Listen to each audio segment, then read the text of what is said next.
El té siempre olía a dulce manzanilla, con un toque de algo herbal, pero últimamente su aroma me llenaba de temor. Cada noche, a las 8:30 en punto, Clara llegaba al salón con una sonrisa tensa como listón y decía: «Hora de tu té, Sofía». Antes pensaba que era un gesto amable. Ahora no estaba tan segura. Esa noche, su golpe en la puerta llegó como reloj. Entró con la misma calidez que usaba como perfume, medida, agradable y vagamente ensayada.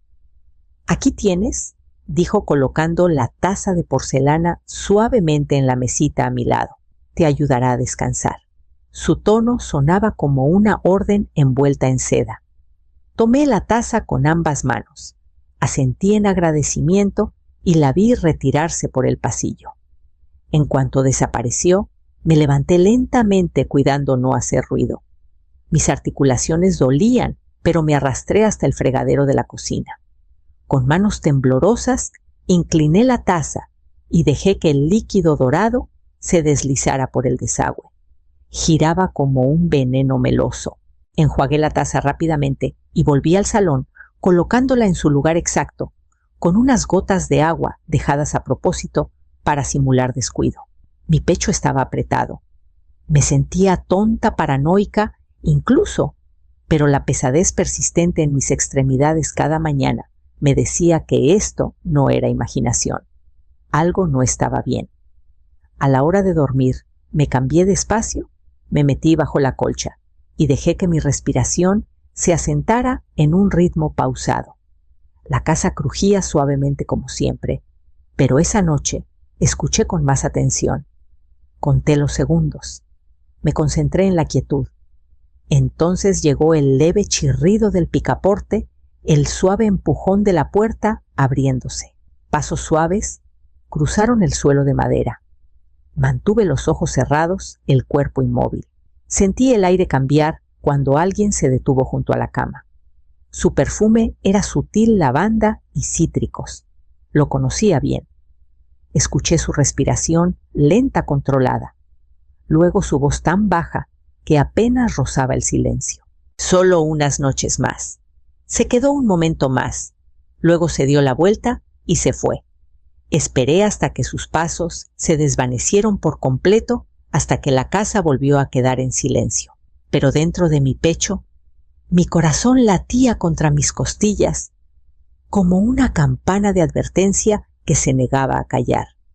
Llegó poco a poco, como neblina sobre el agua suave, al principio casi invisible. Un nombre olvidado aquí, un objeto perdido allá. Luego vino el cansancio.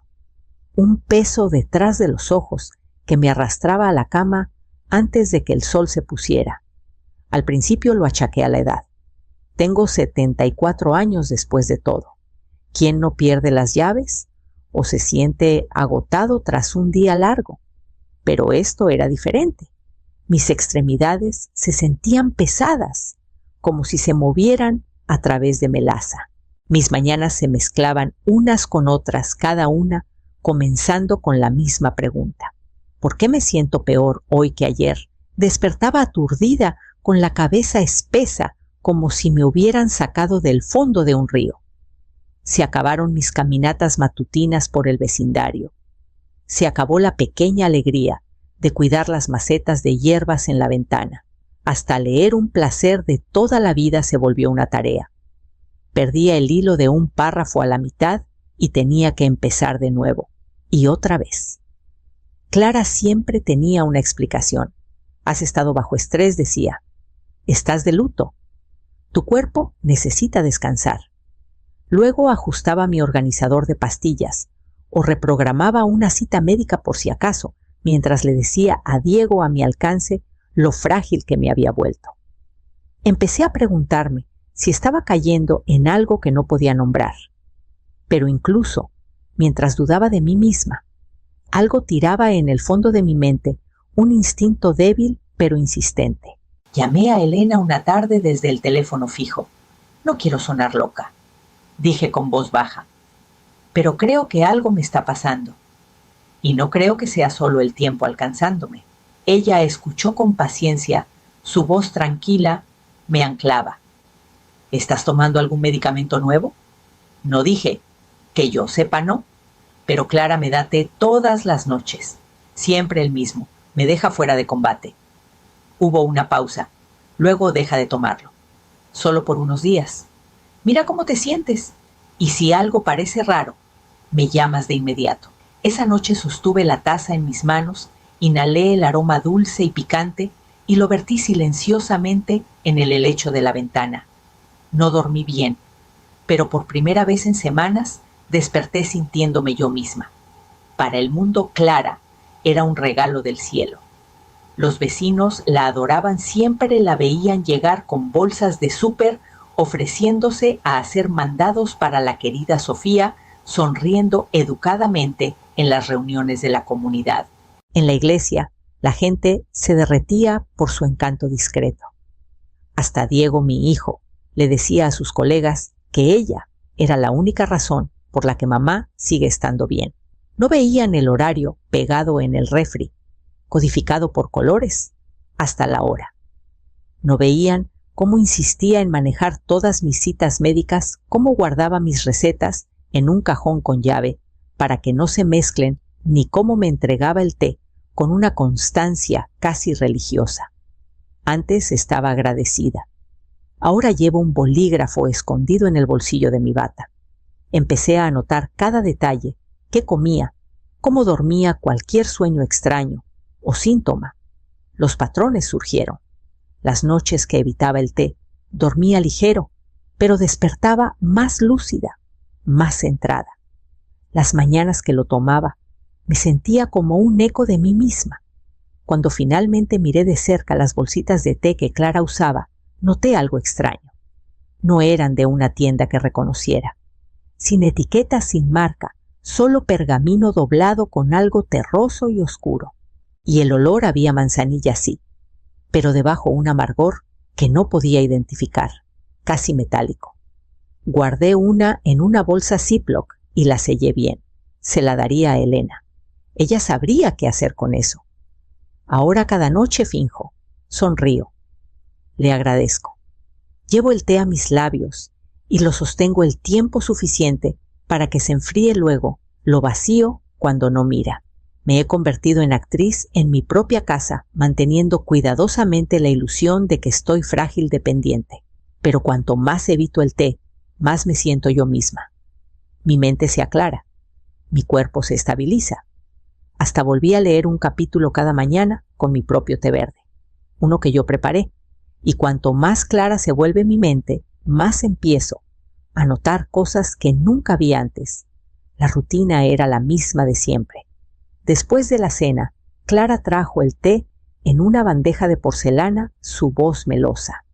«Te ves cansada últimamente», dijo dejándolo en mi buró. «Esto te ayudará a dormir toda la noche». Sonreí, asentí, le agradecí. Se quedó un momento más de lo usual antes de salir y esperé hasta que sus pasos se desvanecieron por el pasillo. Me levanté en silencio, vertí el té en el helecho, que ya había bebido más que yo, y enjuagué la taza en el lavabo del baño. Volví a la cama, jalé la colcha hasta mi barbilla y ralenticé mi respiración hasta imitar el ritmo suave del sueño.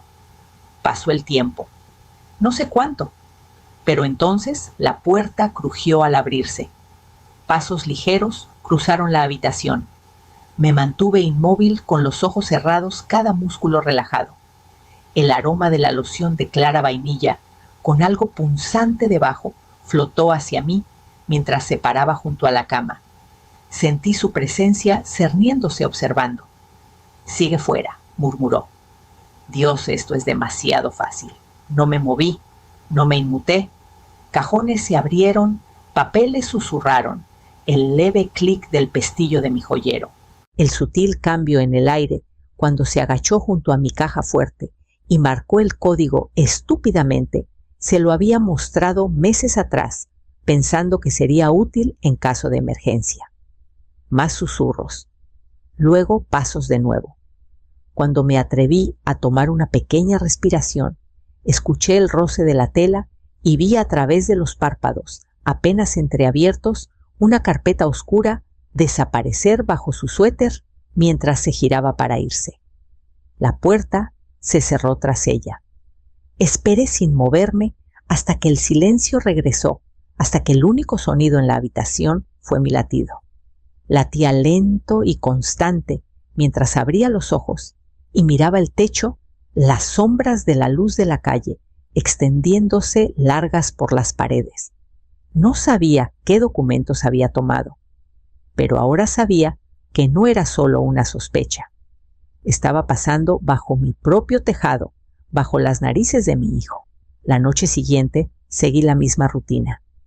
Té intacto, luces apagadas, respiración suave y pareja bajo la colcha.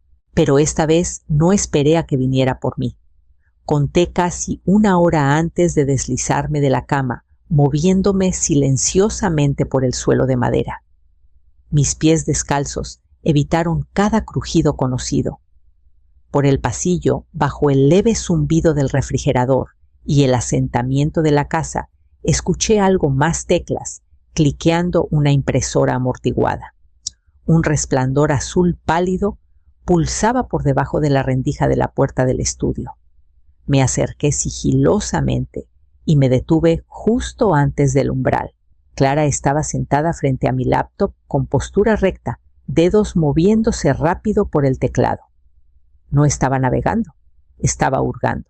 La vi pasar por cuentas, revisar estados de banco e imprimir página tras página detalles de mi retiro, registros de seguros, incluso una carpeta marcada Poder Notarial Duradero. Sostenía su teléfono contra el oído, su voz baja pero clara.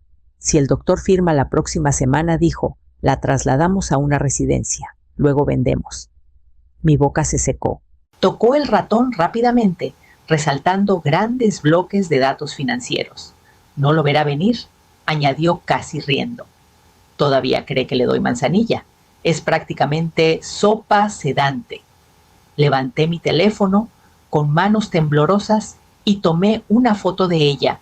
En el escritorio, la pantalla de la laptop iluminada con mi información de cuentas. Nunca levantó la vista. Retrocedí tan silenciosamente como pude y me deslicé por el pasillo con el corazón galopando. De vuelta en mi cuarto, me metí bajo la colcha y me quedé ahí, atónita, incapaz de procesar por completo lo que acababa de ver. Esto no era solo manipulación o cuidado excesivo, era premeditado, coordinado, y mi hijo realmente no se daba cuenta o simplemente no quería verlo.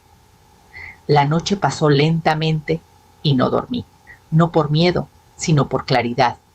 Ahora tenía pruebas, la había visto por lo que realmente era, y mañana comenzaría a contraatacar. Llamé a Elena a primera hora de la mañana, con la voz baja quebrada por el agotamiento. Contestó al primer timbre. Necesito verte, dije. Hoy. Nos encontramos en un pequeño café a 2 colonias de distancia. Escogí la mesa más alejada de las ventanas. Cuando se sentó frente a mí, saqué mi teléfono y se lo pasé sin decir palabra. Deslizó por la foto de Clara en mi laptop. Luego revisó los archivos que había transferido de mi diario, fechas, síntomas, frases que recordaba de sus susurros. Hasta registré el té que no tomé y cómo me sentí al día siguiente. Elena no parecía sorprendida, parecía furiosa. Esto es calculado, dijo. Necesitas un abogado. Hoy mismo ya tenía a alguien en mente, Mauricio Vega, un abogado de derecho de adultos mayores con quien había trabajado cuando aún ejercía. Esa tarde nos sentamos en su oficina llena de libros mientras revisaba las pruebas, sus ojos entrecerrándose con cada nueva página. No estás loca, dijo sin rodeos. Te están preparando para institucionalizarte y explotarte financieramente. Lo he visto antes, pero pocas veces tan meticuloso. Me dio una lista. Congelar cuentas innecesarias, revisar los documentos de poder notarial, presentar un reporte preliminar de fraude. Luego me miró a los ojos y dijo, no dejes que sospeche que sabes más. Cuanto más natural actúes, mejor. Necesitamos que esté confiada. Recomendó un panel toxicológico completo y sugirió instalar una pequeña cámara en mi cuarto, apuntando sutilmente hacia mis cajones, mi buró y la puerta. A la mañana siguiente, manejé al laboratorio para análisis de sangre. Luego, mientras Clara estaba de compras, instalé la cámara. La escondí detrás de una pila de libros de tapa dura, en el estante, con el lente asomando entre los lomos. Para cuando regresó, ya estaba en la mesa de la cocina, hojeando una revista como cualquier otra tarde tranquila. No notó nada. Esa noche, dejé el té en el buró sin tocarlo, apagué la luz y me quedé inmóvil, observando, esperando. El video era más claro de lo que esperaba. Lo vi en mi teléfono a la mañana siguiente, con las manos temblando mientras estaba en la mesa del desayuno con Clara, tarareando en la cocina a solo 3 metros. A las 12:04 de la madrugada, ella entró sigilosamente en mi cuarto, con pasos suaves y calmados sus movimientos ensayados. Fue primero a mi buró, abrió el cajón donde guardaba mis pastillas para dormir y sacó el frasco. La vi tomar una de las mías, reemplazarla con algo de su bolsillo y cerrar la tapa como si nada.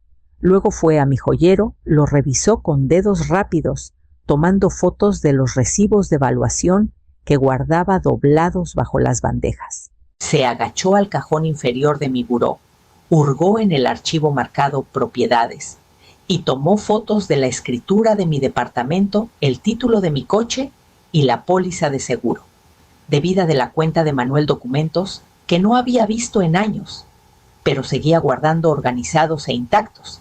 Envié el video a Mauricio de inmediato. A mediodía, estaba en su oficina con las manos frías contra la silla de cuero, mientras revisaba el metraje, cuadro por cuadro.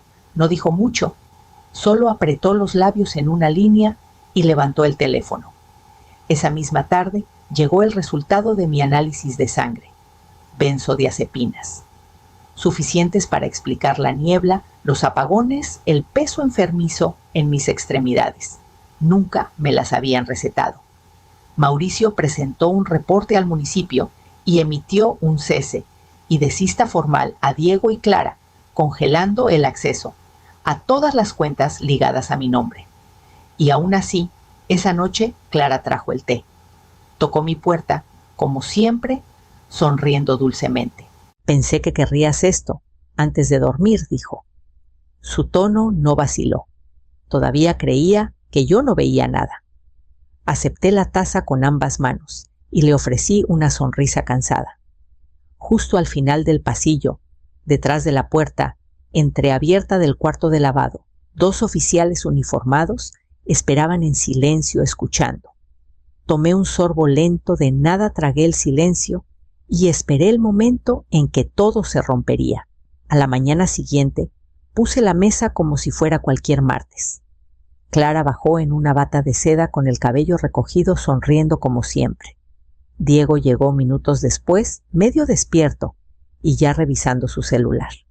Serví café en 3 tazas con manos firmes por primera vez en semanas. Luego dije, antes de comer quiero compartir algo. Diego levantó la vista. La sonrisa de Clara no titubeó.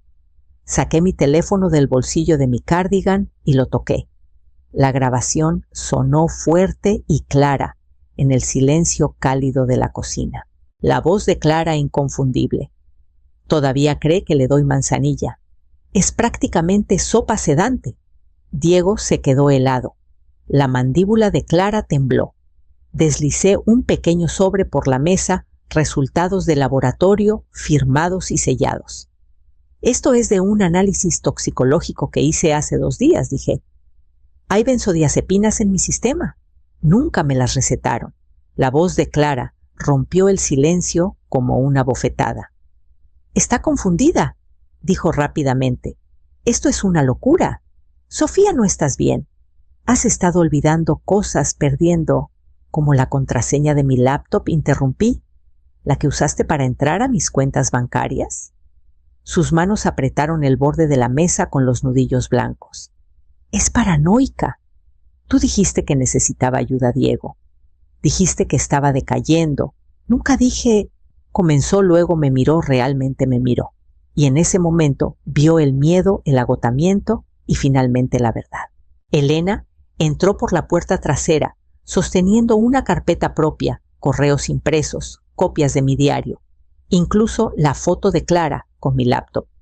Los oficiales avanzaron entonces firmes pero calmados y le leyeron sus derechos a Clara. No habló. Su rostro estaba en blanco, pero sus manos temblaban mientras la esposaban. Diego no los detuvo. No dijo nada. Se quedó en una esquina de la cocina con los hombros hundidos, viendo a la mujer con la que se casó desmoronarse. Me senté lentamente insegura de si lo que llenaba mi pecho era alivio o algo más cercano al luto. La casa estaba más silenciosa después de que Clara se fue, pero no se sentía vacía. Se sentía recuperada. Diego empacó sus cosas una semana después de la detención. No dijo mucho, solo que necesitaba tiempo, espacio, otro lugar para pensar.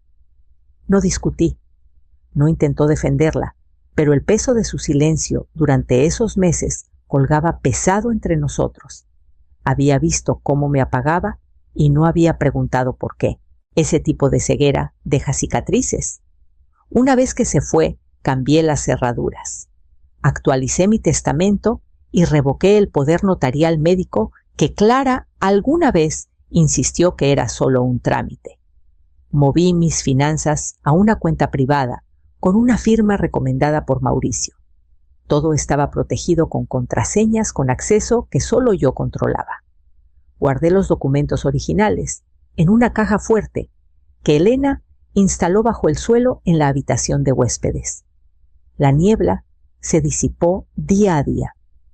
Volví a ser voluntaria en la biblioteca local. La primera mañana que crucé esas puertas dobles, me sentí como alguien despertando de una larga enfermedad. La esquina de lectura infantil aún olía a pegamento de alfombra y crayones viejos, y sonreí más en una tarde que en meses. Viejos amigos se acercaron. Los dejé entrar. Un viernes ventoso por la noche, Elena y yo nos sentamos en el patio trasero con 2 vasos de mezcal y un tazón de almendras saladas entre nosotras. El sol se hundió detrás de los árboles y la última luz pintó el jardín de dorado.